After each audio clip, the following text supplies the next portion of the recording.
Am I in one of the aisles at Walmart? Am I in a specific niche? And am I in a golf store? I'm just giving an example, like, of a Mhm. niche.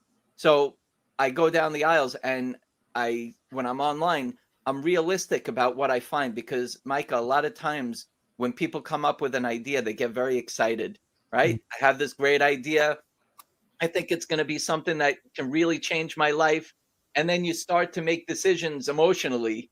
And you have to look at, when you come up with an idea, an invention, as a business, you're putting in the research development, you're going to be putting in time, money, energy, effort. So you have to think about, is this something that I should work on or not? Is this something that I should call my own? Or did I hit a brick wall?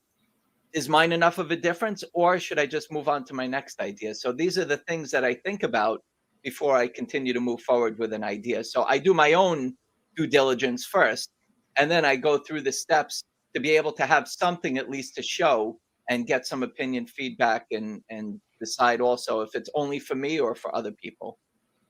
Now, this is an interesting process, right? Because this is where people often get stuck. People kind of do what you talked about. They'll, well, and maybe not to the degree making the visits to the stores. Maybe they'll kind of casually look around when they're in the stores. It seems like you have intention when you actually go into the stores to look and to monitor to see perhaps what people are buying surrounding the product or what exactly is on the shelves that may be a close iteration of which you're trying to invent or bring to market.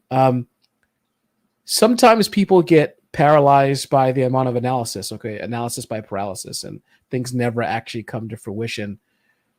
What's the break point between an idea that's actually worthy of moving forward and one that should be cut on the editing room floor? When I do that search, first you have to be realistic, right? Like I said, you got to make smart business decisions. So when I come up with that idea, I'm going to capture whatever I can find and keep my eyes open and peeled to see what's out there. I'm going to collect them, and then I'm going to give what I found to a patent attorney or agent, just to Mhm. kind of compare what's already in the patent office, in the USPTO database, what might be out in the market that might not necessarily be patented. And then what they're going to do is they're going to compare what I came up with and what's already out there. And I asked for a patentability opinion. And that's going to compare and see, is there a big enough difference that I can call this my own invention, my own idea? Is it something that I came up with that has already been patented? It's over 20 years old, so now it's in public domain. Anybody can make it. Mm. Or am I free and clear?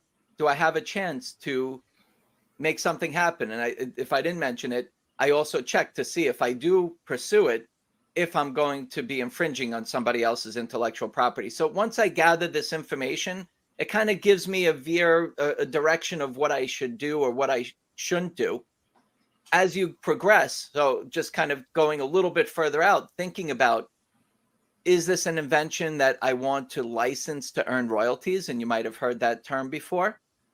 Or is it something that I want to manufacture and start my own business and maybe build a brand out of with multiple products and SKUs? So at least I know some of my options here to start with before I pursue it. But it gives me a good understanding of, if I make this, anybody else can make it.